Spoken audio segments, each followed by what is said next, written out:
आप सभी को जय भीम, नमो बुद्धाय, जय हिंद।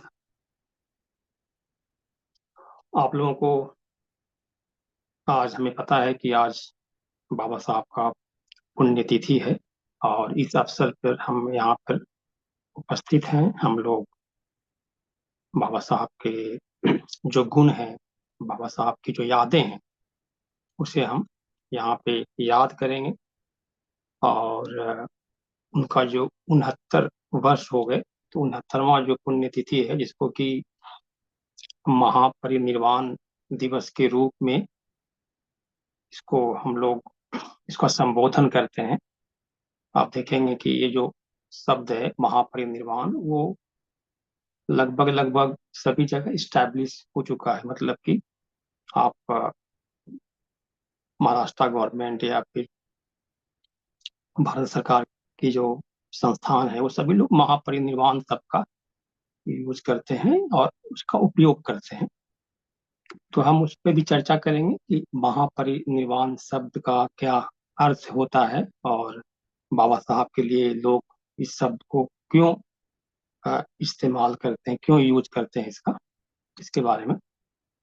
इसके साथ साथ मुझे अभी आज ही मैंने देखा एक और शब्द है महाप्रयाण शब्द भी लोग यूज करते हैं, तो उस पर भी हम चर्चा करेंगे। तो अभी बोधिसत्व, जैसे कि अभी बाबा साहब की पुण्यतिथि को लेकर के हम यहाँ पे चर्चा करने वाले हैं, तो अपना मकसद यही है कि बाबा साहब से हम कुछ सीख सकें, कुछ प्रेरणा ले सकें। जो हम कर रहे हैं अपने अपने क्षेत्रों में, तो हम क्या कुछ सीख सकते हैं, है ना। तो उनका इस तरह से विश्लेषण किया जाए, बताया जाए कि हम उनसे क्या ग्रहण कर सकते हैं। तो इस दृष्टिकोण से हम अपनी बात को यहाँ पे रखेंगे। और जैसा कि आज का शीर्षक है जो धम्म चर्चा का, कि बोधिसत्व डॉक्टर बाबा साहब अम्बेडकर जी की 69वीं पुण्यतिथि पर महापरिनिर्वाण दिवस का आज के समाज के लिए अर्थ और महत्व। तो पहली बात कि बाबा साहब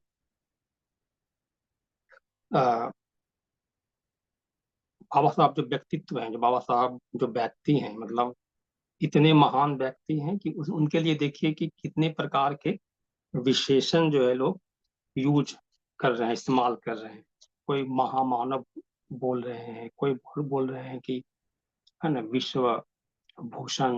हम्म, अ, बहुत सारे उपाधियां मतलब उनको दी जा रही हैं। और हम और भी मतलब जितना ऐड करें, जितना दें, उसमें कम ही होगा।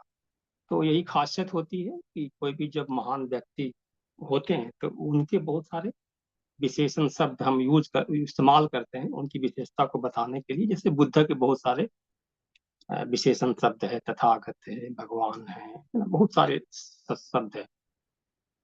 तो सबसे पहले तो हम ये देखें कि ये जो बाबा साहब का जो पूरा जो जर्नी है, जन्म से लेकर के आज महापरिनिर्वाण दिन कहें, प्रयाण दिन कहें, मृत्यु कहें, समझे, कि दिन का जो सफर है, वो बहुत ही एक ऐसा सफर है जिससे कोई हर व्यक्ति कुछ सीख सकता है, कुछ ले सकता है, हम ग्रहण कर सकते हैं हम लोग। तो पहले तो हम थोड़ा सा ये कर लेंगे कि थोड़ा सा ये देखेंगे कि मतलब बाबा साहब का जो जर्नी है। और हम लोग यहाँ पे बौद्ध धर्म के विद्यार्थी हैं, बौद्ध धर्म के अभ्यासक भी हैं, बौद्ध धर्म से लोग जुड़े हुए हैं, यहाँ पे उपासक हैं। तो हमें पता है बुद्ध के बारे में भी। तो क्या है कि कोई भी जो महान व्यक्ति बनते हैं, तो वो बनने के लिए पहले समाज में जो कुछ भी समस्या होती है ना, वो उत्तरदायी होता है। मतलब कि समाज में कुछ समस्या है, कुछ प्रॉब्लम है, तभी आप उस समस्या के ऊपर विचार करेंगे, उसके लिए सोचेंगे, है ना। जो कला है, किसी तरह का भी कला है, तो आप अगर बुद्ध के जीवन को भी देखें, हम थोड़ा सा भगवान बुद्ध और बाबा साहब से तुलना करते हुए जाएंगे, कि यही अपना सब्जेक्ट है, इसी फील्ड में ज़्यादा अच्छा रहेगा बोलना। और इस तरह से हम समझेंगे बुद्ध के और बाबा साहब के जर्नी को, मतलब कंपेयर करके। और बाबा साहब ने खुद ही कहा था कि उनके 3 जो गुरु हैं, उसमें से जो पहले जो गुरु हैं भगवान बुद्ध हैं, तथागत बुद्ध हैं। तो आप देखें कि जैसे बाबा साहब जो है वो बचपन से ही, है ना, वो दुख को देख पा रहे थे कि किस प्रकार का वो दुख, किस प्रकार की समस्या वो झेल रहे थे, है ना, बचपन से एजुकेशन के लेवल पर भी। मतलब उनको उतना समझ में नहीं आ रहा था कि हाँ ये दुख है, लेकिन जैसे जैसे वो बड़े होते गए तो और उसकी व्यापकता जो है, जो समस्याएं थी तत्कालीन समाज में, वो उनको समझ में आया। जैसे कि मैंने पिछले लेक्चर में, पिछले में, जब हम बाबा साहब के बचपन की बात किए थे तो उसमें मैंने बताया था, हम लोग जानते हैं कि जब वो कोरे गांव की बात करते हैं कि कोरे गांव में वो वहां जाना और जिस तरह से मतलब उनका जो एक्सपीरियंस रहा, जो अनुभव रहा, है ना, जो अ, स्टेशन से उतर करके उनके पिताजी के पास जो जाना था, तो मतलब ये जो एक्सपीरियंस जो है उन्होंने अनुभव लिया कि तरीका कि जो हिंदू समाज है, ये जो भारतीय जो जो समाज है वहाँ पे समस्या है, और समस्या एक नहीं है, अनेक समस्याएं हैं उसमें। तो सबसे बड़ी समस्या जो है वो तो इसी तरह की है कि मतलब छुआछूत है, जातिवाद है, गरीबी है, शिक्षा है। तो वो सारी समस्याओं को वो देख रहे थे। तो उन्हें मतलब पता चल गया कि समस्या है ना। तो समस्या है तो इस समस्या का निदान क्या होना चाहिए, मतलब समस्या पर हम कैसे काबू करेंगे, ऐसा आमतौर पे। तो क्या होता है कि बाबा साहब के समय में या बुद्ध के समय में देखेंगे कि बहुत सारे लोग हुए, है ना, तो हम लोग भी अभी हैं, बहुत सारी समस्याएं हैं, हम देखते हैं, लोग रोज आए दिन हम उससे रूबरू होते हैं। लेकिन सारे लोग उस अपने मतलब गहन रूप से विचार नहीं करते या सोचते नहीं है, या उनको हटाने का प्रयास भी नहीं करते हैं, ऐसा हमें दिखाई पड़ता है। लेकिन जो महान होते हैं वो करते हैं। तो इसलिए आपको दिखाई पड़ेगा कि यहाँ पे बाबा साहब को कोई समझ में आ गया कि अगर हमें इस कुचक्र से निकलना है तो हमें एजुकेशन को एक हथियार की तरह यूज करना होगा। मतलब पहले एजुकेशन बहुत इंपॉर्टेंट है, शिक्षा। और फिर आपको पता है कि मतलब वो एजुकेशन कैसे लेते रहे विभिन्न, मतलब बहुत ही कठिन परिस्थितियों में उन्होंने एजुकेशन लिया, जो बहुत ही आज के सभी लोगों के लिए प्रेरणा का स्रोत है। और कैसे मतलब फिलहाल मैं जंप करता हूँ कि मतलब मैट्रिक की परीक्षा को पास करते हैं और उस समय अ, या यहाँ से मतलब सतारा से वो चले जाते हैं मुंबई, और फिर मुंबई में वो धीरे धीरे करके मैट्रिक और फिर वहाँ पे ट्वेल्थ और फिर बीए की एजुकेशन लेते हैं क्रिश्चियन कॉलेज में। तो उसी समय जो है आपको पता है, हमें पता है कि जो दादा केसकर हैं उन्होंने उनको बुक दिया था पढ़ने के लिए, बुद्ध चरित्र जो बुक है। तो मैं बात कर रहा हूँ बाबा साहब के जीवन को थोड़ा बुद्धिज्म के पर्सपेक्टिव से, और उससे हम क्या सीख सकते हैं आज के दिन, और फिर हम महापरिनिर्वाण और बोधिसत्व की जो संकल्पना है उसके ऊपर भी हम चर्चा कर लेंगे, क्योंकि बोधिसत्व क्यों कहते हैं, अब महामानव क्यों कह रहे हैं लोग, या तो थोड़ा सा कंपेयर कर लेंगे कि ऐसा कहने के पीछे क्या लोगों की मंशा रही होगी या रहती है, मतलब जो हमारी समझ है उसके अनुसार। और ये करने के पीछे यही है कि हम बाबा साहब को अधिक से अधिक समझ सकें और उनके जीवन को हम अपने जीवन जीवन पे उतार सके, उनके जीवन की बातों को, उनके अच्छी बातों को। तो मैं बोल रहा था कि तो वहां पे मतलब पहला जो संपर्क होता है वो बुद्धिज्म से होता है, और वहां पे बाबा साहब को बोधिसत्व जो शब्द है उसके बारे में पता चलता है। जैसे आप अगर क्लेस्कर गुरु जी की किताब अगर पढ़ेंगे, अ, बुद्ध चरित्र जो मराठी में लिखी गई है, तो उसमें आपको दिखाई देगा कि एक मतलब बहुत अच्छा वर्णन उन्होंने किया हुआ है। बहुत पहले ये किताब लिखी गई थी, और वो जो है बुद्ध चरित्र के आधार पे किताब लिखी गई थी। तो और इसके साथ साथ कुछ इंग्लिश जो किताबें थी, जो अनुवाद था उसके आधार पे लिखा था। क्लेस्कर गुरु जी ऐसा बता रहे हैं। क्लेस्कर गुरु जी ये भी बता रहे हैं, मतलब ऐसा हमें पढ़ने को मिलता है कि वहाँ मुंबई के पार्क में, पार्क का नाम मैं भूल गया, वहाँ पे जो है वो क्लेस्कर गुरु जी बैठते थे, और भीम भी बैठा करते थे, और उनसे जो है तो बुद्धिज्म की बातें हुआ करती होंगी, ऐसा है ना, ऐसा है। और इस तरह से मतलब बुद्धिज्म के प्रति जो है सबसे पहला उनका ज्ञान जो है उसी किताब से मिला। और फिर हमें पता है कि तो मतलब बाबा साहब को जो यहाँ की जो समस्या है, उस समस्या को धीरे धीरे करके वो जान गए और उसे दूर करने का जो उनका जो प्रयास में लग गए। और सबसे पहला जो प्रयास नहीं था कि भाई पहले तो एजुकेशन लेना है। तो एजुकेशन लेने के लिए उन्होंने कठिन परिश्रम की, स्कॉलरशिप मिला, और फिर वो कोलंबिया यूनिवर्सिटी जाते हैं और वहां पे उनका अध्ययन होता है ना। अब वहां पे जो अध्ययन होता है कोलंबिया यूनिवर्सिटी में, तो वहां पर भी आप क्या देखेंगे कि एमए में जो उनका एडमिशन होता है, तो एमए के एडमिशन में वो जो उनका डिजर्टेशन जो है, जैसे एमए का जब हम ये करते हैं तो उसमें डिजर्टेशन लिखना होता है, समझे। तो डिजर्टेशन में उन्होंने जो विषय लिया था, करीब ये बात है, तो उन्होंने जो विषय लिया था उसमें जो है उन्होंने चर्चा जो है वो भगवान बुद्ध के बारे में करते हैं। खास करके उन्होंने जो शुरू में लिया था एमए के डिसर्टेशन के लिए, बाद में उन्होंने उसको चेंज कर दिया, और चेंज करने के बाद दूसरा टॉपिक लिया।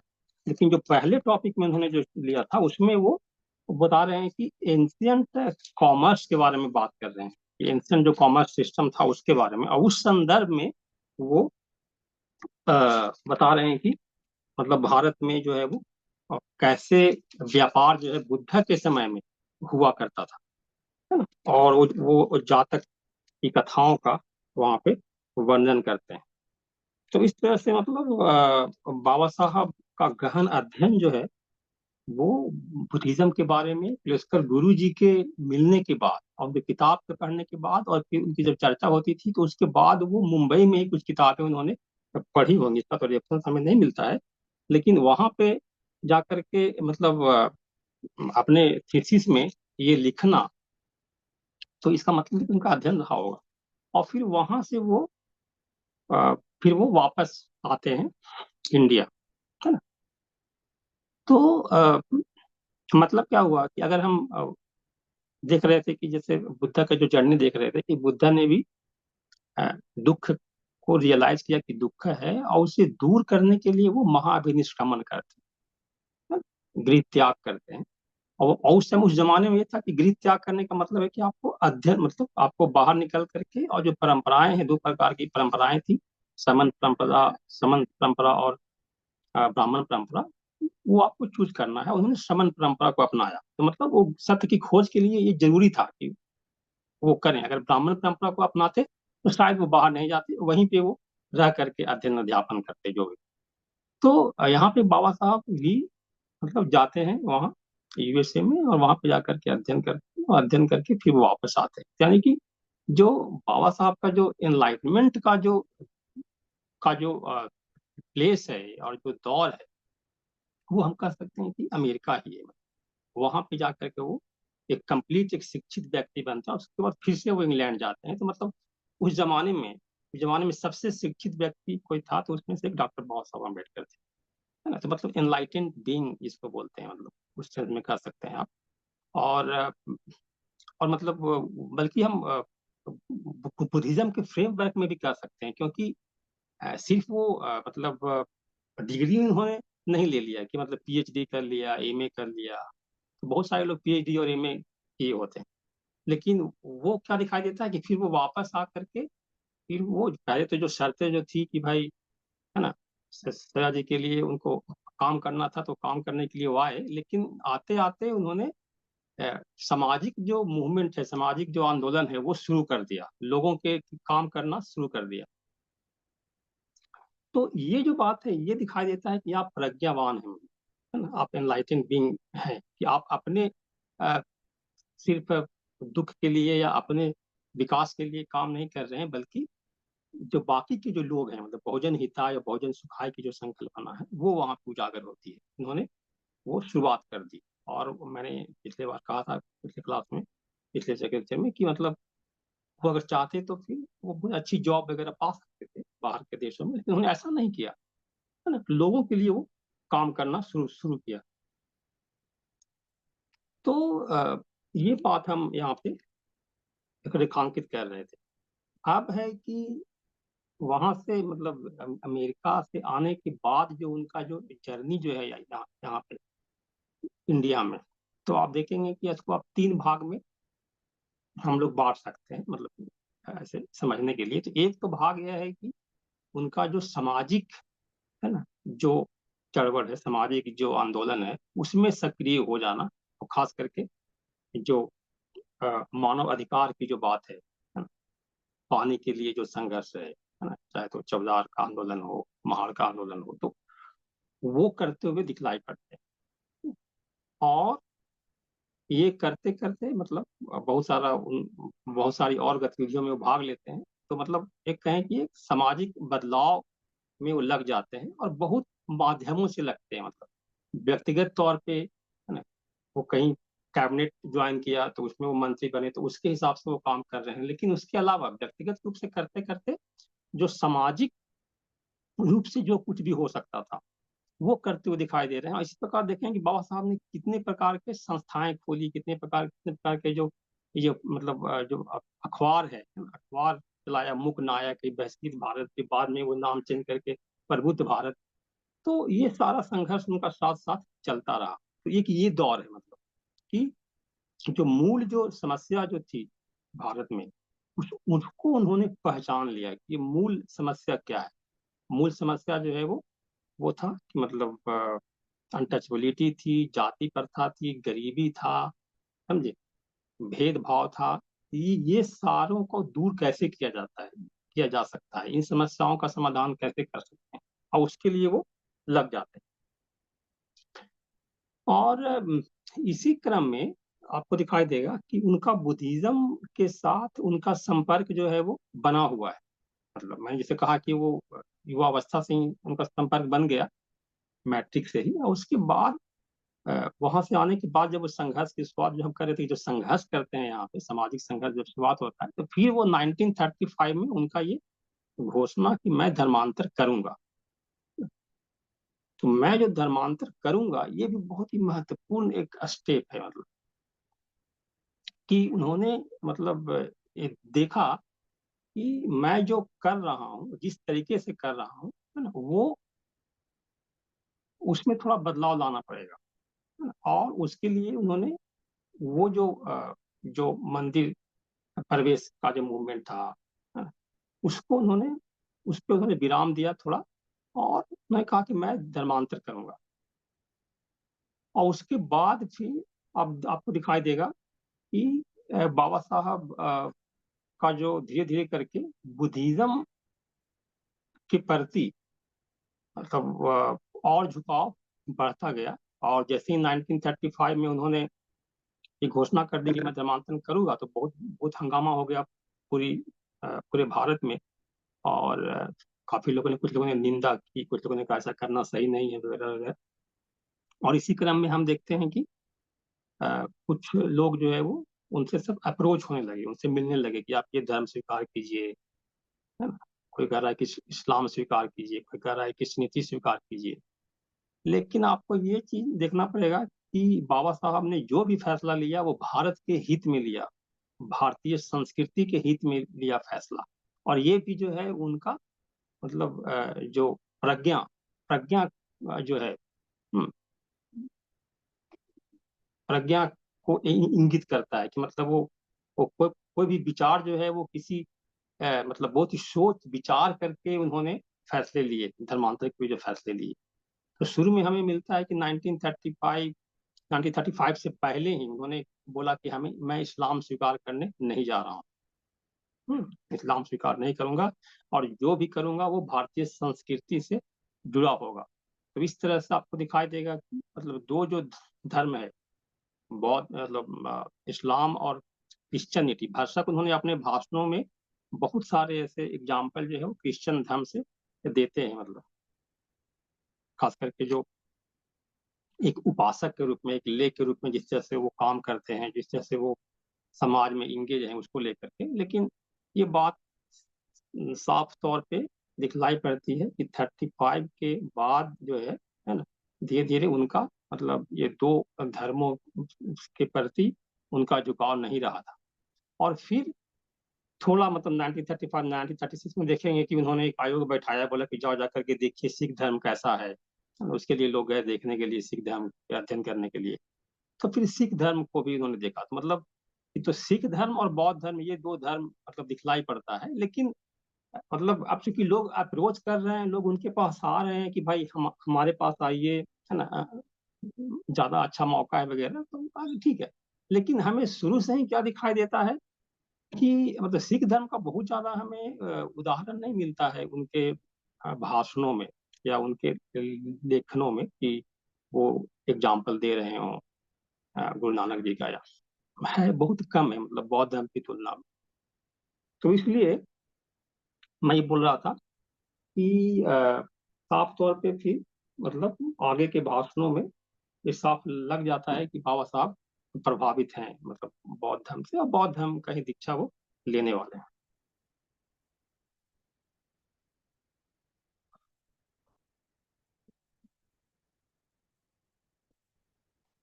तो तो इस तरह से उनका जर्नी आगे बढ़ता है। और फिर हमें क्या दिखलाई पड़ता है कि वो फिर मतलब संविधान जब देश आजाद हो जाता है, और फिर देश आजाद होने के बाद 1947 में अ, उनको जिम्मेवारी दी जाती है संविधान बनाने, है ना। उसमें से एक अग्रणी व्यक्ति होते हैं जो संविधान को, प्रारूप को बनाने वाले होते हैं।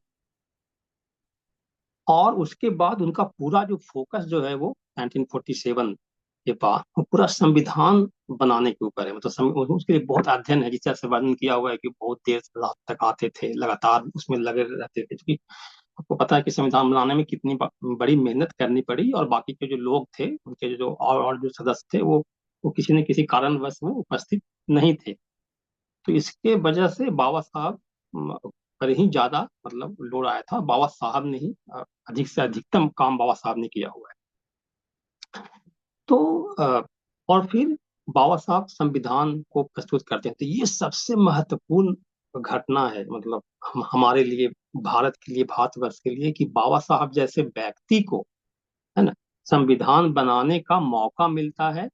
और वो इसे बखूबी मतलब बहुत अच्छे ढंग से बना पाते हैं। और आज हमारे सामने संविधान है, संविधान की वजह से आज हम आपके सामने बोल पा रहे हैं, आप हमें सुन पा रहे हैं।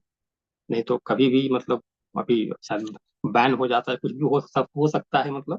क्योंकि क्या है मतलब संविधान ने हमें क्या राइट दिया, संविधान ने यही राइट दिया कि मतलब कि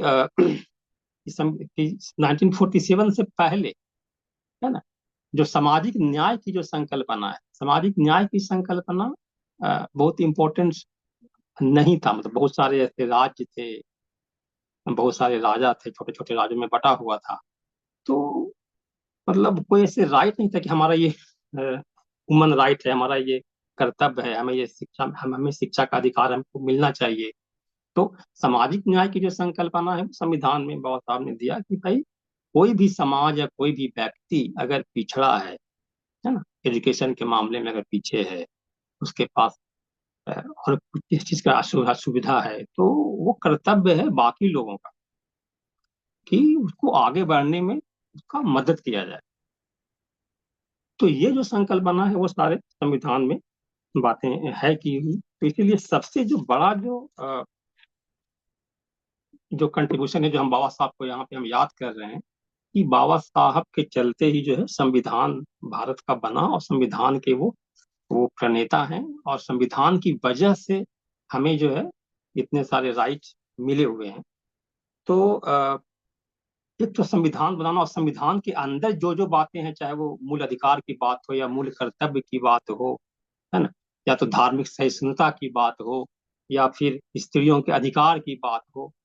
तो कहने का मतलब है कि जो मतलब बहुत ही गहन अध्ययन समाज का उन्होंने किया, समाज में किस किस तरह की समस्याएं हैं, किस किस तरह का प्रॉब्लम है, और उसका समाधान जो है वो हम कैसे एक लॉ बना करके, एक संविधान बना के कैसे किया जा सकता है।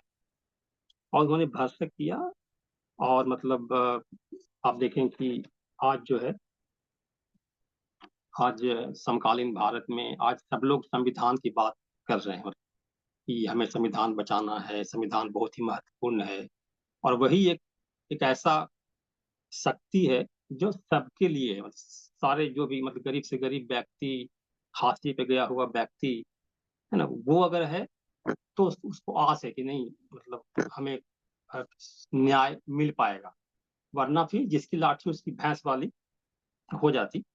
तो यानी कह सकते हैं कि एक तो मतलब उसी में आप देखेंगे कि जो उन्होंने झेला था, जो उन्होंने देखा था समाज में, जैसे उनके साथ क्या हुआ था, अस्पृश्यता का व्यवहार उन्होंने मतलब उनके साथ हुआ था, बचपन से देखा था किस तरह से अ, अस्पृश्यता उनके साथ की जा रही है, मतलब टचबिलिटी जो की जो बात है वो कैसे उन्होंने देखा था। तो उसी को उन्होंने कानून बना करके उनको खत्म किया उन्होंने संविधान में, है ना। जातिगत जो भेदभाव था वो जो है संविधान में जातिगत भेदभाव नहीं, अब जाति के आधार पे कोई शेष नहीं है इंडिया में। आप किसी को ऐसा नहीं कह सकते कि तुम नीची जाति को हो, मैं ऊंची जाति को, नहीं, सब बराबर है ना। तो ये सारी बातें की, फिर उन्होंने देखा कि शिक्षा के अधिकार को लेकर के कि शिक्षित होने का क्या मतलब फायदे हैं। तो बाबा साहब खुद ही मतलब शिक्षा ग्रहण करने में जो समस्याएं आई, किस तरह का प्रॉब्लम आया, आप देखें कि आर्थिक स्थिति अच्छी नहीं थी उनकी, इसीलिए वो काफी मेहनत किए और फिर उनको स्कॉलरशिप मिलता है।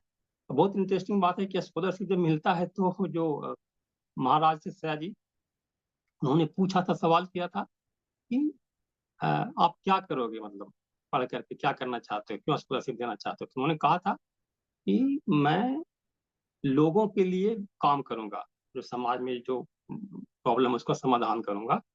और तो उन्होंने हंस के बोला कि तब मैं तो तुमको भेज रहा हूँ, तो मतलब आपको भेज रहा हूँ कि हमारे लिए काम करने के लिए, अब आप बोल रहे हो कि लोगों के लिए काम करूंगा। तो मतलब बचपन से ही उनको ये था कि अपने लिए तो काम करना है, लेकिन बाकी लोगों के लिए काम करना है।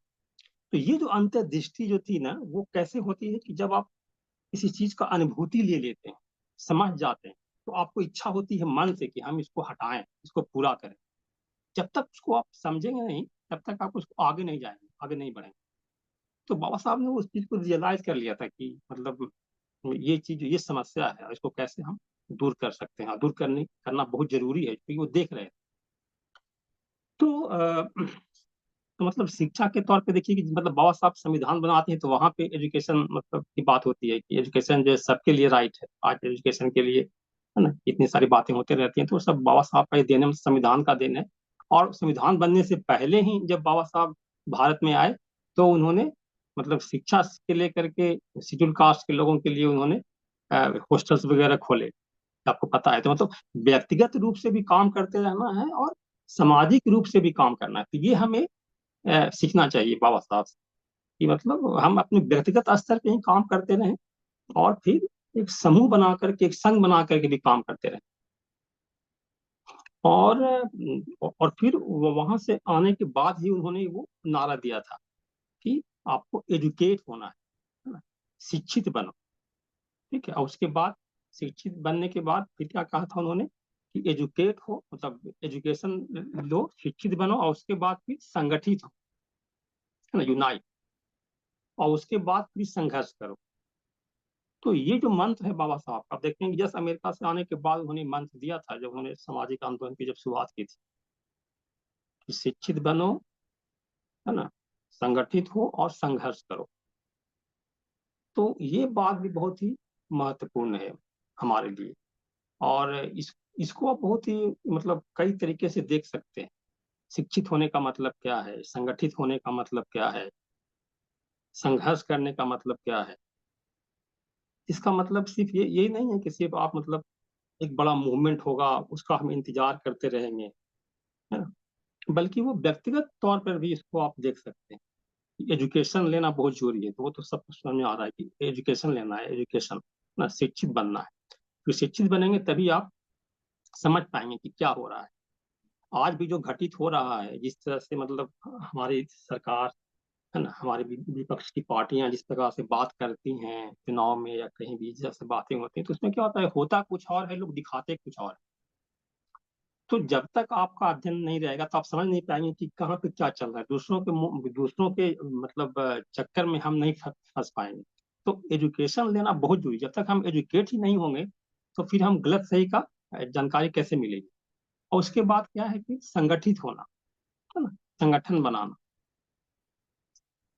अब संगठित बनाने के लिए आप ऐसा भी देख सकते हैं कि हमने ज्ञान तो ले लिया, लेकिन मतलब उसको करने के लिए भी एक साहस होता है, उस पे काम करना होता है। मतलब आप खुद को भी, एक व्यक्ति भी अपने आप को मतलब संगठित कर सकता है। कहने का मतलब इस तरह से मैं बोल रहा हूँ कि आप जानते हैं कि हाँ ये बात गलत है, लेकिन आप उसको कर नहीं पाते। उसके लिए आपकी जो एनर्जी जो है, आपकी क्या अंदर जो एनर्जी ऊर्जा है, उसको आप एकत्रित करना है, और उसके बाद फिर उसको प्रयास करना है दूर करने का, है ना, और तब संघर्ष करना है। तो तो वो नारा बहुत ही महत्वपूर्ण है। तो और उसके बाद फिर हम को दिखाई देगा कि फिर बाबा साहब मतलब संविधान के माध्यम से, और जब वो श्रम मंत्री बनते हैं, सॉरी लॉ मिनिस्टर बनते हैं, मतलब, है ना, तो लॉ मिनिस्टर बनने के बाद और उसके पहले ही बहुत सारे ऐसे काम किए जो आपको पता होगा, जैसे श्रम सुधार को लेकर उन्होंने देखा था कि मतलब श्रम करने वाले लोग जो है, मजदूर, उनकी क्या स्थिति है। तो उनके लिए उन्होंने आवाज उठाई, संघर्ष किया, उनका जो है घंटा जो है, मतलब काम करने का जो जो समय है उसको उन्होंने कम किया, 8 घंटा किया, है ना। तो ये जो श्रम की जो स्थिति है, श्रम वाली, वो बात देखेंगे कि बुद्धा ने धम्मा में जब किताब लिखी तो लिखा, तो उन्होंने वहां भी मतलब ऐसा बोधिसत्व जो है वो सिद्धार्थ जो है वो अ, मतलब विचार करता है कि लोग कैसे एक दूसरों का शोषण करते हैं, वगैरह वगैरह। तो मतलब बाबा साहब एक मतलब जमीन से जुड़े हुए इंसान थे, मतलब ऐसे व्यक्ति थे जो कि मतलब कोई कोई मतलब कि उन्होंने सारी चीजों को देखा हुआ था, तो इसलिए सारे समस्याओं को से वो अवगत थे, जानते थे कि क्या समस्या और उसका निदान क्या हो सकता है। तो ये बात फिर महिलाओं के अधिकार के लिए, तो आपको पता ही है कि मतलब महिलाओं के अधिकार के लिए उन्होंने जो किया, और आज जो इतने सारे जो कानून बने हैं, लॉ बने हैं अभी, वो सब बाबा साहब की देन है, मतलब, है ना। उस समय बाबा साहब की बात को नहीं माना गया, बाबा साहब ने इस्तीफा दे दिया, है ना, महिला कोड बिल के लेके। तो और फिर तो ये जो फेज है, एक ये फेज हो गया। तो पहला फेज था कि मतलब सामाजिक सुधार का प्रयास बाबा साहब करते हुए दिखलाई पड़ रहे हैं। सामाजिक और पॉलिटिकल जो रिफॉर्म है वो खुद खुद के बल पे और संगठन बना के कर रहे हैं। और दूसरा, वो जो कर रहे हैं वो संविधान के माध्यम से कर रहे हैं, बहुत ही मतलब एक व्यवस्थित ढंग से वो कर पा रहे हैं कि उनको भारत सरकार ने ही जिम्मेवारी दी थी। तो मतलब उस जिम्मेवारी को वो बखूबी, मतलब जो समस्या है, जो उस समस्या के लिए लड़ रहे थे वहां वहां पे अपने इंडिविजुअल लेवल पे या सोशल लेवल पे, उसको उन्होंने एज ए लॉ के रूप में वहां पे रखा और उसको स्टैब्लिश किया।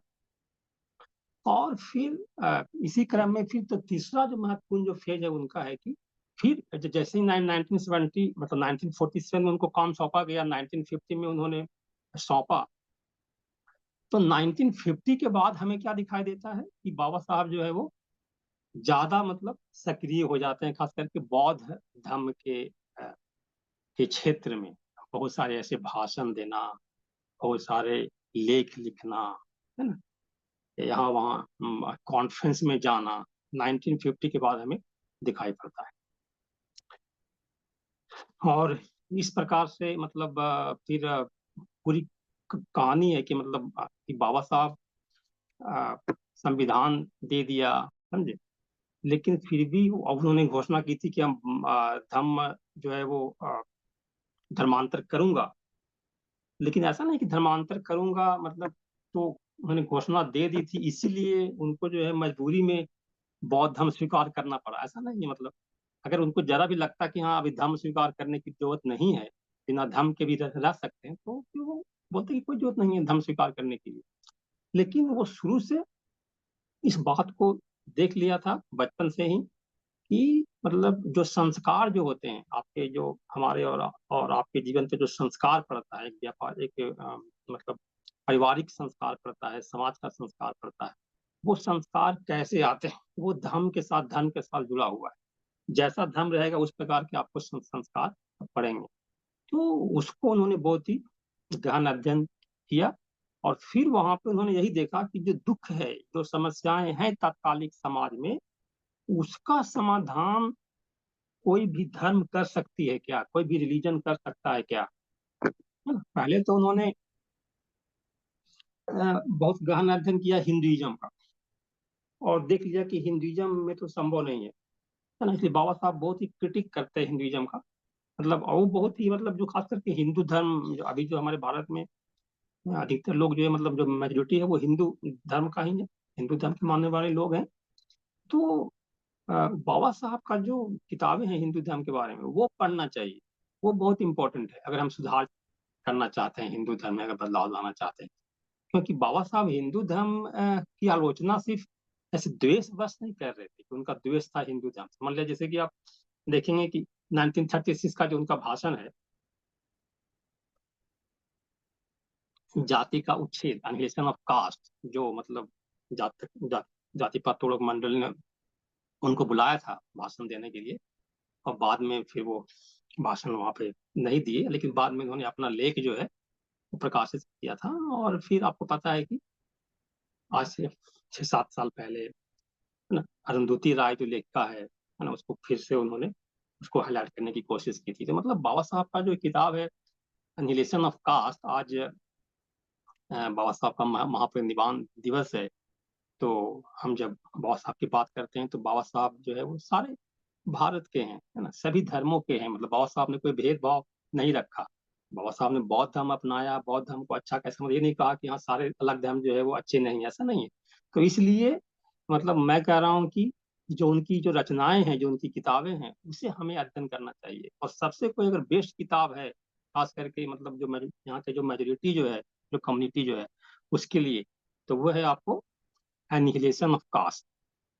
उसको पढ़ना चाहिए कि बाबा साहब उसको में क्या बोल रहे हैं कि भाई ये कास्ट का प्रॉब्लम कैसे है, और कास्ट की समस्या से भारत में किस तरह के समस्या उत्पन्न होता है। और वो जो 1936 में कहा वो अभी भी उतना ही मतलब सही है। उसमें कोई जरा सा भी मतलब कुछ बदल गया हो ऐसा हमें दिखाई नहीं देता है। तो वो किताब जरूर से पढ़ना चाहिए, लोगों को पढ़ने के लिए देना चाहिए। लेकिन दुर्भाग्य यह है कि लोग उसकी चर्चा नहीं करते। लोग जो है वो जाति छोड़ना नहीं चाहते। तो इसलिए अगर सही में हम जाति का उच्छेद करना चाहते हैं, जो जो भेदभाव उसको मिटाना चाहते हैं, तो बाबा साहब के बताए हुए रास्ते पे चलना ही होगा। केवल बाबा साहब के नाम लेने से, है ना, बाबा साहब के ऐसे मतलब मतलब कि आज तो क्या आज होड़ लग गई है। सारे लोग जो है, सारे अ, दल, सारे मतलब दल से लेकर के कोई भी पार्टी से लेकर कोई भी समूह जो है, सब जो है वो बाबा साहब का नाम लेने में पीछे नहीं है। तो ये सबकी मजबूरी है। लेकिन और अगर सही में अगर ले रहे हैं, है ना, तो अच्छी बात है।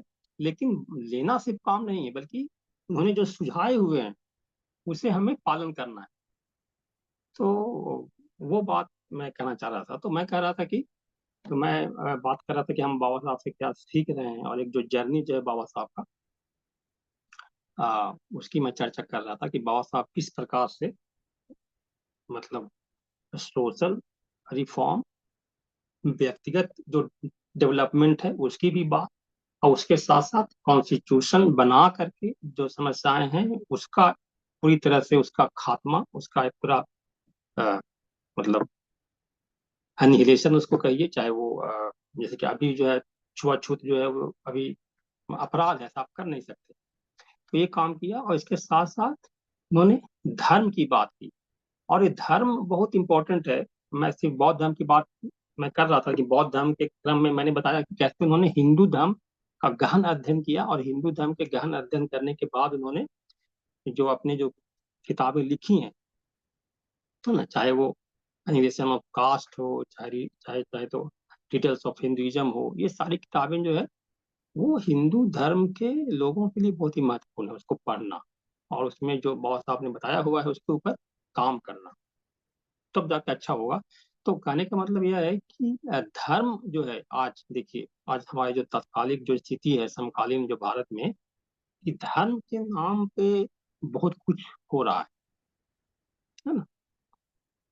आज मतलब चुनाव से लेकर के हर मामले में धर्म आ जाता है, बाकी चीजें तो किनारे हो जाती है। धर्म तो धर्म का जो अध्ययन है बाबा साहब का, कितना इम्पोर्टेंट है कि धर्म की उत्पत्ति कैसे होती है, धर्म का विकास कैसे होता है, फिर से मैं अब बात करूंगा, मतलब बुद्धिज्म के जगह पे मैं थोड़ा सा फिर से बात करता हूँ हिंदुइज्म के ऊपर, कि बाबा साहब ने बहुत अच्छे ढंग से बुद्धा ने धम्मा में बताया हुआ है कि कैसे धर्म की उत्पत्ति हुई। मतलब सिर्फ हिंदू धर्म की बात नहीं है, बल्कि कोई भी धर्म की उत्पत्ति कैसे होती है और किस तरह से, मतलब एक जो नेचुरल जो शक्ति जो होता है वो कैसे फिर एक गॉड का रूप धारण कर लेता है ना। गॉड मतलब कि अनसर्टेनिटी है, तो अनसर्टेनिटी की वजह से फिर वो उसी चीज को प्रकृति को आप गॉड मानने लगते हैं, है ना।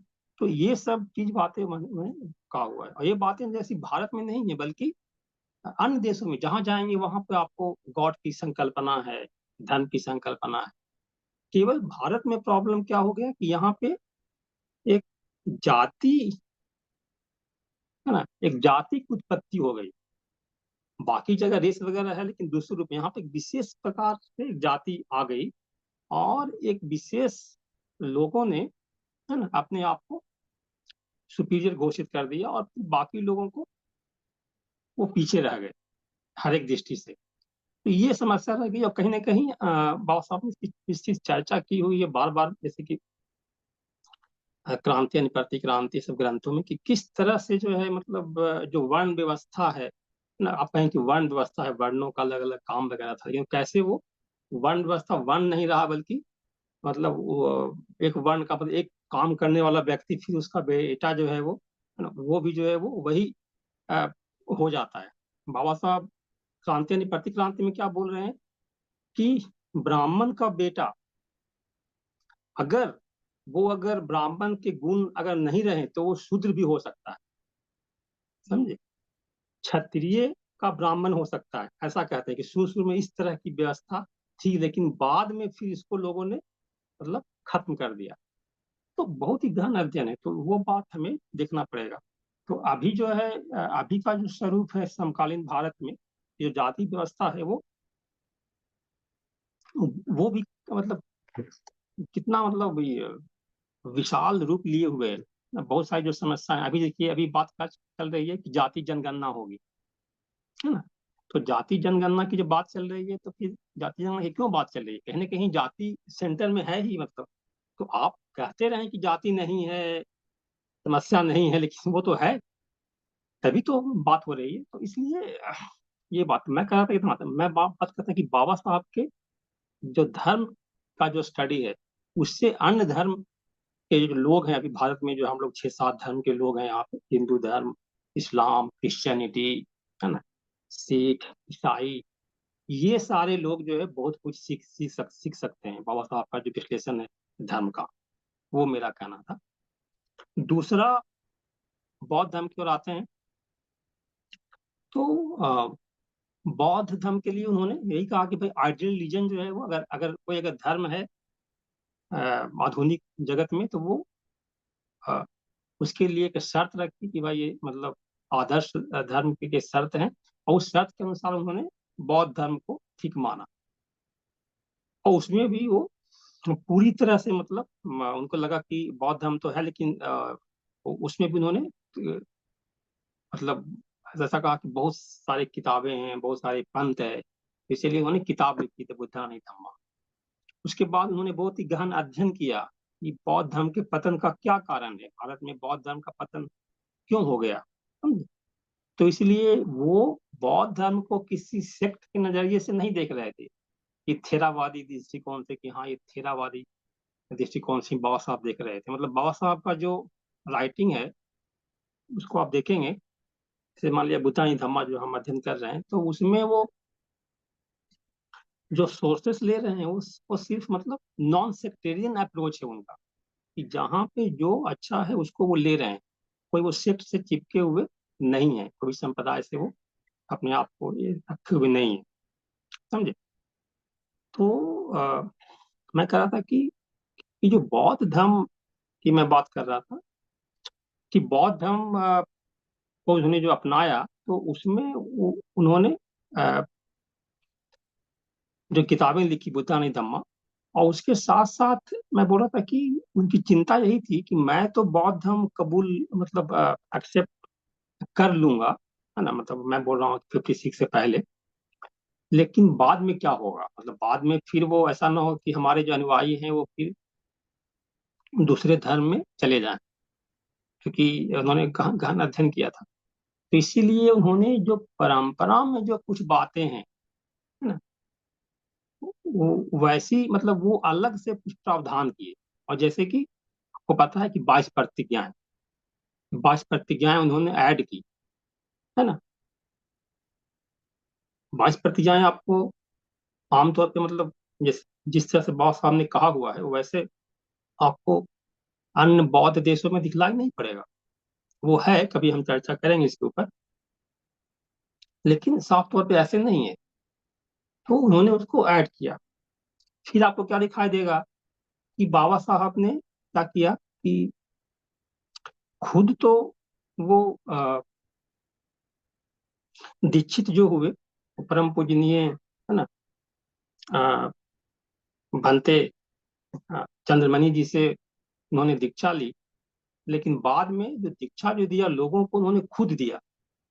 तो ये सब बहुत ही महत्वपूर्ण घटना है। और एक मतलब एंगल आपको दिखाई देगा कि बाबा साहब किस तरीके से बौद्ध धर्म को देख रहे थे या समझ रहे थे, समझे। तो यानी कि बाबा साहब जो संघ जो है उसका भी महत्व दे रहे हैं, और साथ साथ जो उपासक वर्ग है उसको भी महत्व दे रहे हैं, है ना। तो ये बात हमें निकलाई पड़ती है। और फिर उनका जो, मतलब मैं बात कर रहा था कि वो, मतलब बाबा साहब को ज्ञान की प्राप्ति, मतलब बाबा साहब प्रज्ञावान हुए जाकर के वहाँ अमेरिका में, और किस तरह से उन्होंने फिर लोगों को बताना शुरू कर दिया, समस्याओं के निदान के लिए काम करना शुरू कर दिया। और वैसे करते हुए फिर लास्ट में उन्होंने 1956 में बौद्ध धर्म अपना लिया, जिसको कि हम धम्मचक्र प्रवर्तन कहते हैं। तो धम्मचक्र प्रवर्तन का मतलब है कि धम्म के चक्र को, मतलब, है ना, फिराना, घुमाना। बाबा साहब ने फिर से भारत में, जो कि मतलब करीब करीब 1213वीं शताब्दी के बाद बौद्ध धर्म का पतन हो गया था, मतलब बौद्ध धर्म था ही नहीं भारत में, पूरा जो कुछ अपवाद को छोड़ दें, तो उन्होंने बौद्ध धर्म की पुनर्स्थापना की, जो कि बहुत बड़ा एक देन है। और इसके बारे में मैं अ, चर्चा करना चाहूंगा। राहुल सांकृत्यायन जी का आपने नाम सुना होगा, कि राहुल सांकृत्यायन जी एक मंक थे, और उन्होंने अ, बात की है बाबा साहब के बारे में। कि बाबा साहब के बारे में कहते हैं, उन्होंने किताबें लिखा है बाबा साहब को, कोई छोटा था। वो बोलते हैं कि बाबा साहब से मुलाकात उनकी हुई धर्मांतर के बाद 1950। उससे पहले भी एक बार उनसे मुलाकात हो चुकी थी, उनके घर पे गए थे दिल्ली में। लेकिन 1956 में नवंबर में बाबा साहब कोलंबो में गए हुए थे। कोलंबो कहते हैं, काठमांडू। और वहां पे जो अंतर्राष्ट्रीय जो जो धम्म परिषद था उसमें भाग लेने के लिए। और उसके पहले ही बाबा साहब ने और भी, मतलब, अंतर्राष्ट्रीय परिषदों में भाग लिया था। बर्मा में गए थे, वहां पे उन्होंने कहा था कि हम जो है बौद्ध धर्म अपनाने के राह पे हैं, और बौद्ध धर्म के लिए बहुत ही अच्छा वातावरण है यहाँ पे, बौद्ध विचार को फैलाने के लिए भारत में बहुत ही अच्छा अ, माहौल तैयार है ना। तो जैसे उस समय माहौल तैयार था, वैसे अभी भी माहौल तैयार है बहुत। देखिए आज सारे लोग क्या बोलते हैं कि बुद्ध जो है वो युद्ध की बात नहीं करते हैं, है ना। बुद्ध जो है वो शांति की बात करते हैं, यानी कि लोगों को नीड है, आवश्यकता है बौद्ध धर्म। तो जिस प्रकार से 1954 में, है ना, 1950 में बाबा साहब को लगता था कि बौद्ध धर्म अ, जो है यहाँ पे फल फूल सकता है, वही वातावरण अभी भी है। अभी भी लोग जो है वो बौद्ध विचारों के प्रति आकर्षित हो सकते हैं या हो रहे हैं। तो वहां पे बोलते हैं, ये राहुल संकृत्यायन जी बोलते हैं कि उनका जो भाषण जो सुना मैंने, और वहीं पे उन्होंने बुद्धा और कार्ल मार्क्स का भाषण दिया था, आपको पता ही है। तो वो वहां पे बोलते हैं कि बाबा साहब ने बोला कि मैंने, वो बोल रहे हैं संकृत्यायन जी कि 1956 का जो समय था, है ना, बाबा साहब ने धर्म दीक्षा जो ली वो 56 में लिया। तो 56 में क्या हो रहा था कि बौद्ध, मतलब बुद्धा के निर्वाण के 2500 वर्ष शुरू हो रहे थे, जिसको कि निर्वाण भी बोलते हैं, परिनिर्वाण भी बोलते हैं, यानी कि तीनों को बोलते हैं।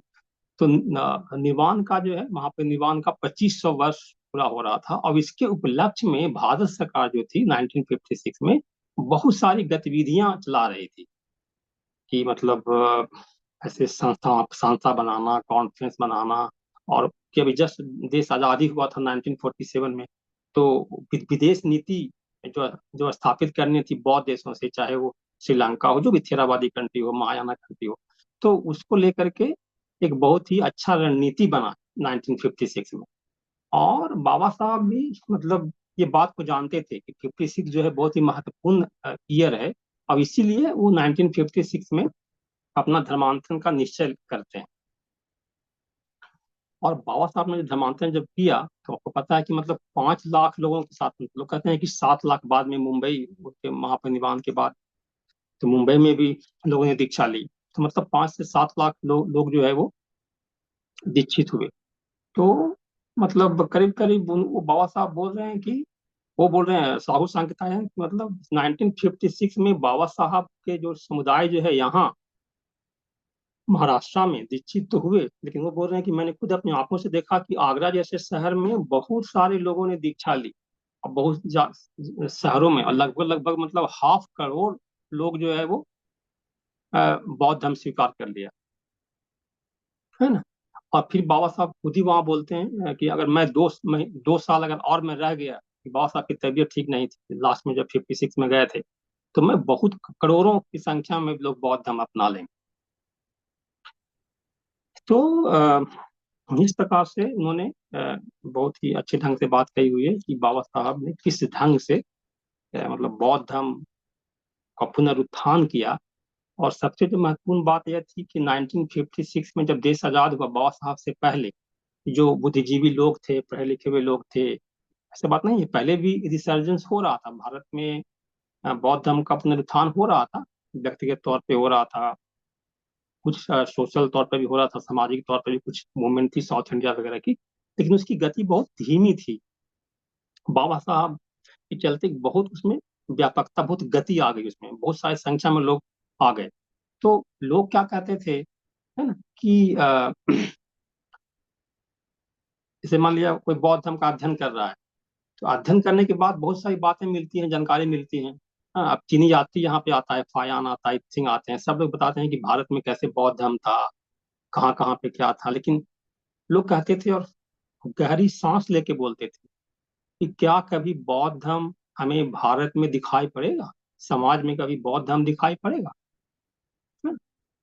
और वो दिखाई नहीं पड़ता, लेकिन बाबा साहब के चलते आज देखिए कि भारत में बौद्ध धर्म दिखाई पड़ता है आज, हर एक जगह आपको, मतलब सिर्फ महाराष्ट्र में नहीं बोल रहा हूँ, बल्कि हर एक स्टेट में आपको को दिखाई देगा, और संख्या कम है पर है, एक बहुत बड़ा कंट्रीब्यूशन है। तो ज्यादा समय, हाँ, 5 10 10 मिनट में मैं अपनी बात खत्म करूंगा। तो अभी देखिए कि अभी बात क्या चल रही थी कि तो इस तरह से मतलब बाबा साहब ने एक बहुत बड़ा कंट्रीब्यूशन दिया हुआ है, तो हमें जो है मतलब मैंने कहा कि जो तीन जो आयाम है, वो तीनों आयाम से हम सीख सकते हैं, मतलब बचपन से लेकर के उनका एजुकेशन तक का जो सफर है ना, एक विद्यार्थी के रूप में और ज्ञान की प्राप्ति के संघर्ष के रूप में, वो हमें बहुत ही अ, उपयोगी है। उसके साथ साथ मतलब शिक्षा लेने के बाद इस तरह का कार्य करना है, व्यक्तिगत और सामाजिक कार्य करना है, उन्होंने की, है ना। अब हम लोग तो संविधान आप नहीं बनाएंगे हम, लेकिन मतलब कहने वाले कि व्यक्तिगत और सोशल वर्क में इन्वॉल्व होना है। और उसके साथ साथ फिर जो धर्म है, आपका जो धर्म है, चाहे कोई भी धर्म के आप लोग हैं, चाहे वो बौद्ध धर्म के हो, हिंदू धर्म के, इस्लाम धर्म के, उसको आप क्रिटिकली देखिए, उसको आप देखिए कि उसमें अंधविश्वास तो नहीं है, वो तो ये नहीं सिखा रहा है कि दूसरे धर्म के साथ आप घृणा करो, ऐसा कोई धर्म नहीं सिखाता है ना। तो ये बात जो है हमें बात साफ सीखनी चाहिए। तो अब इस तरह से फिर अब हम आ जाते हैं कि बाबा साहब इतने महान व्यक्तित्व है उनका कि मतलब है ना, वो हमारे जैसे एक छोटे से व्यक्ति के लिए उनको उनके बारे में कुछ कहना ऐसी बात नहीं है, उनको मापना, है ना, उनको संक्षिप्त रूप देना यहाँ पे, वो मैं उसमें खरा नहीं उतर पाऊंगा। लेकिन मैं इतना कहूंगा कि कि बाबा साहब अ, को लेकर के मतलब बाबा साहब से लोगों को इतना प्रेम है, श्रद्धा है, या बाबा साहब के कई विशेषण के रूप में उनका लोग उपयोग करते हैं, मतलब बाबा साहब के नाम से पहले बाबा साहब हम लोग प्रेम से प्यार से बाबा साहब बोलते हैं। कुछ लोग विश्व ना महामानव बोलते हैं, महामानव कहते हैं। फिर बहुत सारा है, विश्व विभूति है, बहुत सारे शब्द है।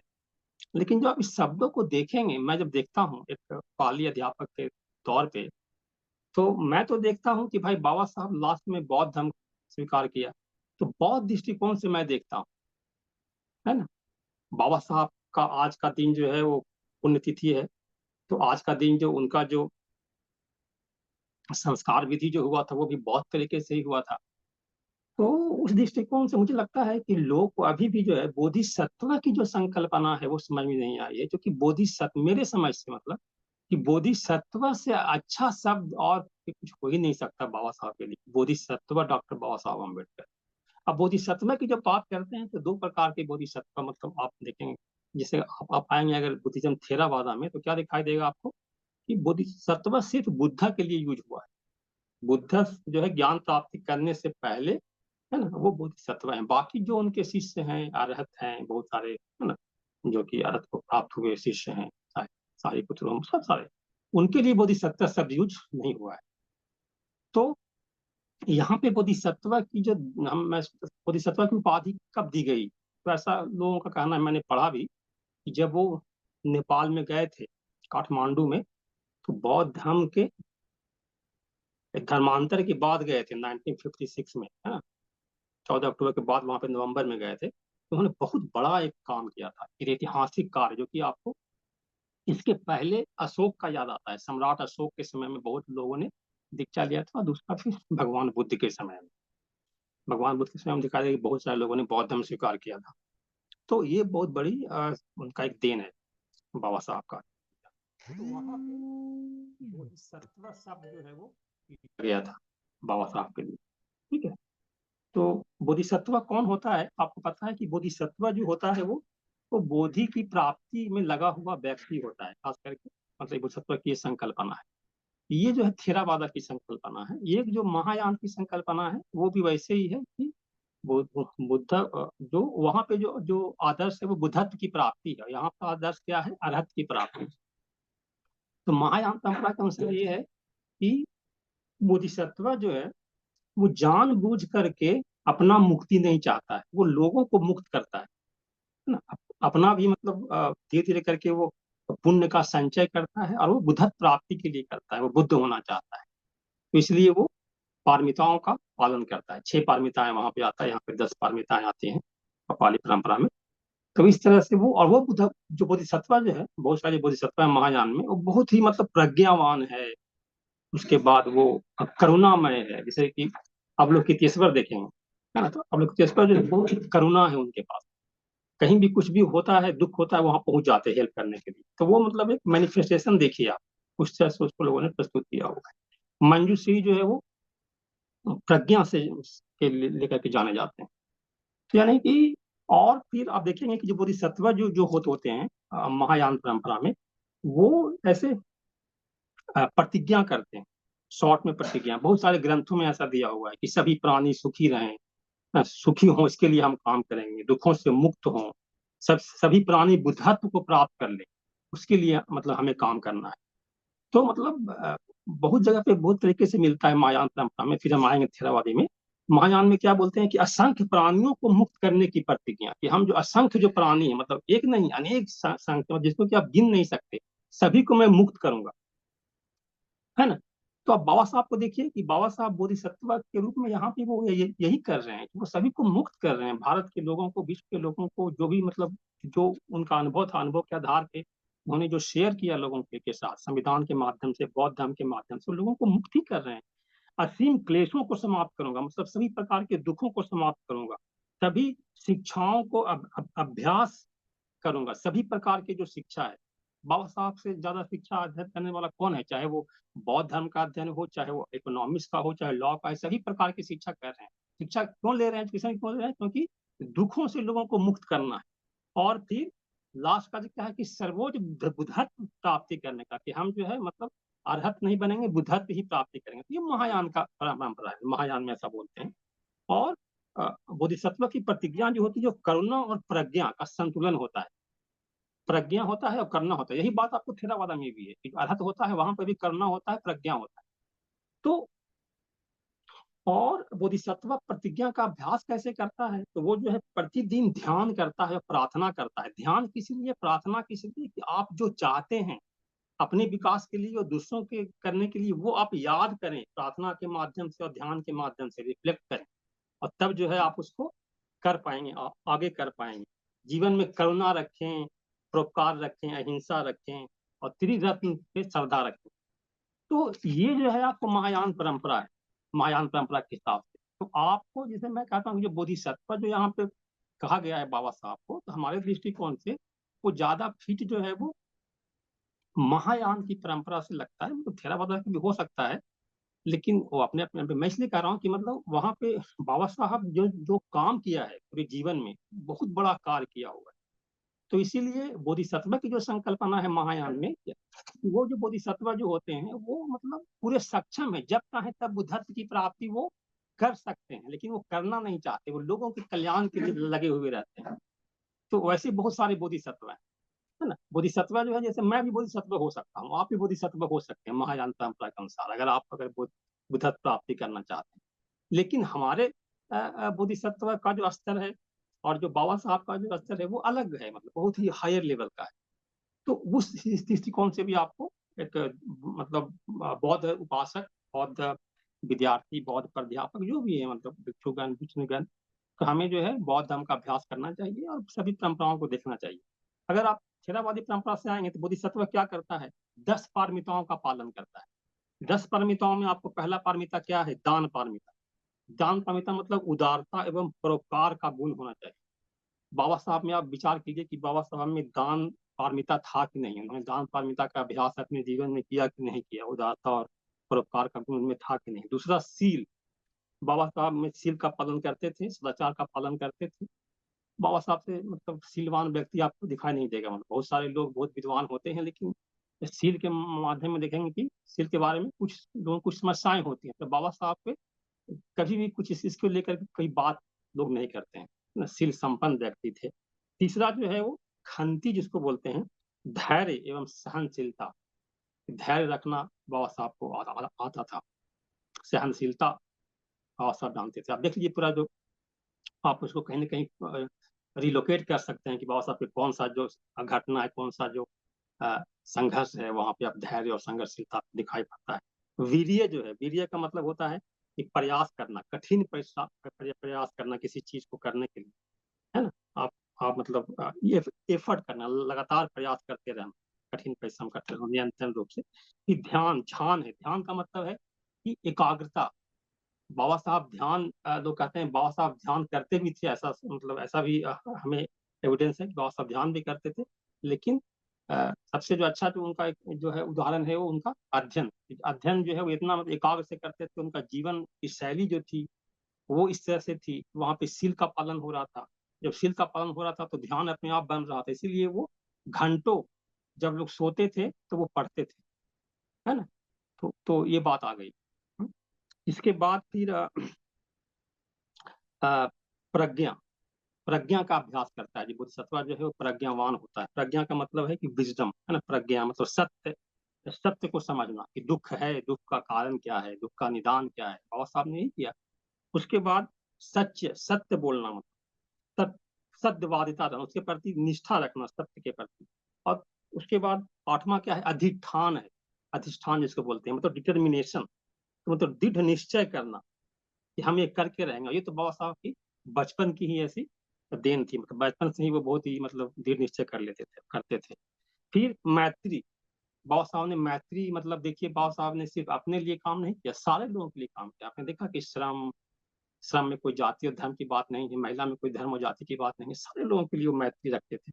उसके साथ साथ उपेक्षा, इक्वानिमिटी, यानी कि समता और सफलता। नहीं, समता, समता है मतलब सफलता और असफलता में, मतलब वो सामंजस्य बनाए रखना। को पता है कि बाबा साहब इतने महान व्यक्ति थे, लेकिन फिर भी वो चुनाव लड़े तो बहुत बार वो, लगभग हर बार वो हारे, खास करके वो राज्यसभा से गए थे, लेकिन ऐसे जब चुनाव लड़े तो वो हारे, लेकिन फिर भी उन्होंने प्रयास करते रहे। बहुत सारे माध्यम से वो लोगों का कल्याण करते रहे, एक माध्यम में सफल नहीं हुए, और ये प्रक्रिया है इस हमारे समाज का कि हम सफल असफल होते रहते हैं, उसके बहुत सारे फैक्टर काम करते हैं। आप ये नहीं कह सकते कि इसके लिए वो व्यक्ति जिम्मेवार है। इस प्रकार से 10 प्रकार की पारमिता जो है, तो आप देखेंगे कि बाबा साहब 10 प्रकार की पारमिता जो है वो भी पालन करते हुए दिखलाई पड़ रहे हैं। तो बोधिसत्व की जो संकल्पना है वो आप इस रूप में आप उसको समझ सकते हैं। जैसे बोधिसत्व शब्द जो है बहुत ही महत्वपूर्ण है, इसको आप जितना पढ़ेंगे तो मतलब आपको बहुत आश्चर्य होगा कि बहुत ऐसी संकल्पना है जिसका कि कोई इसका जोड़ जो है मतलब आपको कहीं दूसरे धर्मों में दिखाई नहीं पड़ेगा, या दूसरा कोई कंसेप्ट में दिखाई नहीं देगा कि मतलब कि ऐसा संकल्पना कि अपना विकास और लोगों का विकास, है ना, अपना दुख लोगों का दुख, इस तरह का। तो इस तरह से बाबा साहब बोधिसत्व की मैं बात कही कि बोधिसत्व है। दूसरी बात है कि जो निर्वाण का जो बात है कि निर्वाण जो शब्द है पाली साहित्य में जो मिलता है, उसमें निर्वाण शब्द उनके लिए यूज होता है कि जो अरहत हो जाते हैं, तो निर्वाण जो प्राप्त व्यक्ति को अरहत बोलते हैं, है ना। फाइनल जो गोल है अपना अल्टीमेटम, वो निर्वाण की प्राप्ति है, यानी कि दुखों से मुक्ति, यानी कि 3 प्रकार के बहुत सारी चीजें हैं उसमें, लेकिन हम 3 संक्षेप में बोल देते हैं जल्दी से कि 3 अकुशल मूल है ना। तो उसमें लोभ है, और मोह है, और दूसरा आपको द्वेष है ना? लोभो दोषो और मोह। तो वो जो अपने के अंदर लोभ और मोह और द्वेष को हटा लिया, वो समझिए कि निबान की प्राप्ति कर लिया। और उसी में देखेंगे कि जो बाण जो है मतलब निबान, बाण का मतलब तन्हा तृष्णा, है ना। तो जो बाण का बुझ जाना, निकल जाना, नी मतलब बुझ जाना, निकल जाना, वो निबान की अवस्था है। और उसमें फिर बहुत सारे ऐसे मतलब कि 10 संयोजन है, 10 संयोजन को तोड़ना, है ना। तो ऐसे स्टेज है सोतापन, सगदागामी, अनागामी, और फिर अरहत। तो फाइनली ये 3 अकुशल जो मूल है उसको आपको हटाना, तो वो अरहत बोलते हैं। और वो अरहत व्यक्ति जब होता है तो वो निबान की प्राप्ति कर लेता है, लेकिन वो व्यक्ति जो है वो जीवित होता है, वो जो अरहत होते हैं वो जीवित होते हैं, तो उनको बोलते हैं निर्वाण हो गए। तो निर्वाण हो गए मतलब कि जो मोह द्वेष जो लोभ था उनके अंदर जरा सा भी नहीं है, क्लेश मात्र नहीं है, कर्म हो रहा है उसका विपाक नहीं बन रहा है, फल नहीं हो रहा है। लेकिन ये जो पंच जो स्कंद है, पंच स्कंद हमारे पास है। पंच स्कंद क्या है? नाम रूप वेदना संज्ञा संस्कार विज्ञान जो है मतलब माइंड और मैटर के रूप में वो है। तो उसी को हम लोग बोलते हैं। इसलिए निबान जो है वो, तो आप जो निबान जो प्राप्त करते तो बोलते हैं स उपाधि शेष निबान। निबान तो हमने प्राप्त कर लिया, लेकिन जो शेष जो है बचा हुआ है, क्या शेष? जो खंड है वो बचा हुआ है ना। जो खंडक है मतलब कि जो 5 जो उपादान स्कंध है, मतलब कि जो माइंड एंड मैटर के रूप में है। और जो फाइनली अरहंत व्यक्ति का जब मृत्यु होता है तो उसको बोलते हैं परिनिब्बाण बोलते हैं। मतलब कि पहले तो निब्बाण प्राप्ति हो ही गया था, जो भी बाण रूपी जो भी लोभो मोह दोषों का तो समाप्त कर दिया था, लेकिन शरीर रूपी जो 5 स्कंध जो था वहां पे, उसका भी पूरी तरह से वो खत्म हो जाता है। फिर से उसका कोई मतलब रिलिंकिंग नहीं होता, फिर से कोई उसका पुनर्जन्म वगैरह नहीं होता है। वो हो जाता है आपको अन उपाधि शेष निब्बाण। और उसके लिए हम लोग बोलते हैं शब्द पाली में परिनिब्बाण। तो आप देखेंगे कि थेरावादी परंपरा में कि जो भी बुद्ध से पहले आपको दिखाई देगा कि जैसे सारिपुत्र मुगलान का मृत्यु हो गई थी, तो उनको हम लोग बोलते हैं कि परिनिब्बाण हो गया, है ना। लेकिन चूंकि वहां पे बुद्ध ने इस मार्ग को दिखाया हुआ है, वो शास्त्रा है, इसीलिए उनके लिए हम लोग महापरिनिब्बाण शब्द यूज करते हैं, और बाकी के लिए परिनिब्बाण यूज होता है। परिनिब्बाण सबके लिए नहीं, बल्कि जो अरहत पद को प्राप्त हुए व्यक्ति के लिए यूज करते हैं। तो अभी क्या है कि मैं ये नहीं कह रहा हूँ कि क्या सही है या क्या गलत है, मैं कह रहा हूँ कि हम जो भी शब्द इस्तेमाल करते हैं, जो चलता है, उसे हमें अध्ययन करना चाहिए, जानना चाहिए कि उसका मतलब क्या है ना। अगर हम महापरिनिर्वाण कह रहे हैं तो उसका मतलब क्या है? तो महापरिनिर्वाण का मतलब होता है कि बुद्ध के लिए इस्तेमाल होना, कि बुद्ध को जैसे जब मतलब उनका जब मृत्यु हुआ तो मृत्यु को बोलते हैं महापरिनिर्वाण। मतलब महा मतलब महान है ना। तो बुद्ध ऐसे टीचर हैं, तो इसलिए तो बाबा बाबा साहब के भी टीचर जो है बुद्ध हैं, फूले हैं ना, कबीर हैं। लेकिन बाबा साहब को अभी जो है वो लोग महापरिनिर्वाण शब्द इस्तेमाल होने लगा है, लोग करते हैं यूज। तो क्योंकि बाबा साहब जो है, जब देखिए बाबा साहब में भी जो है लोभो मोह दोषो आपको दिखाई देगा? नहीं दिखाई देगा, है ना। मतलब अगर दूसरे ढंग से देखेंगे आप, मतलब आप कैसे जानेंगे कोई व्यक्ति अरहत है कि नहीं? उसके व्यवहार से दिखाई देगा, है ना, कि क्या किया हुआ है, वो अपने लिए लोगों के लिए क्या कर रहा है। तो बाबा साहब साफ तौर पर दिखाई दे देते हैं कि यहाँ पे 10 पारमिताओं का पालन करते हुए आपको दिखाई देंगे। आपको दिखाई देंगे महायान के फ्रेमवर्क में जो बोधिसत्व का जो आदर्श है, बोधिसत्व का जो प्रतिज्ञा है, वो आपको करते हुए दिखाई देंगे। आपको जो अरहत की जो मतलब जो है कि जो 10 बंधनों को तोड़ना वगैरह, तो वो सब आपको यहाँ पे दिखाई देता है कि कहीं न कहीं है। मतलब है, उसको आप बोल सकते हैं। तो इसीलिए अभी क्या है, दूसरी बात क्या है कि जिस ढंग से उन्होंने काम किया, तो उनके अनुयायी उनको एज़ ए बुद्ध की तरह मानते हैं, बुद्ध की तरह देखते हैं। तो मुझे लगता है कि इसीलिए उन्होंने महापरिनिर्वाण शब्द यूज़ किया होगा। किसने यूज़ किया है मुझे नहीं पता मतलब, लेकिन महापरिनिर्वाण शब्द जो है वो आज हो गया। लेकिन मैंने बहुत दिन पहले देखा था एक मैसेज फेसबुक पे, कोई प्रोफ़ेसर ही डाले थे कि महापरिनिर्वाण शब्द यूज़ करना अच्छा नहीं है, आप क्यों यूज़ करते हैं ऐसा-ऐसा। मेरा मानना ये है कि देखिए मतलब ये आप मतलब हर चीज़ को मतलब लोग महापरिनिर्वाण शब्द यूज़ कर रहे हैं, उनको केवल ये अर्थ का पता होना चाहिए, समझे? तब वो इस्तेमाल करें। बाकी ये मत आप थोपिए कि ये नहीं करना चाहिए, वो नहीं करना चाहिए, वो लोग डिसाइड करेंगे। लोग अगर अगर अगर मतलब वो बाबा साहब उनके लिए बुद्ध ही हैं, समझिए कि वो आधुनिक बुद्ध हैं, आधुनिक मैत्रेय बुद्ध हैं वो। तो उस रूप में महापरिनिर्वाण लोग यूज़ कर रहे हैं, तो वो अपना वो कर सकते हैं। लेकिन अभी शब्द क्या आया कि महाप्रयाण शब्द आया। मुझे महाप्रयाण शब्द अभी तक पाली में दिखाई नहीं दिया कि कोई महाप्रयाण शब्द है। कि प्रयाण भी है, तो प्रयाण शब्द जो है वो मतलब संस्कृत है, पाली में उसके लिए कुछ शब्द नहीं आ चुकी। जर्नी को आप देखेंगे तो चारिका आता है, तो महाप्रयाण का मतलब होता है कि अंतिम जो महा मतलब बड़ा और प्रयाण का मतलब अ, जर्नी मतलब यात्रा, तो अंतिम यात्रा।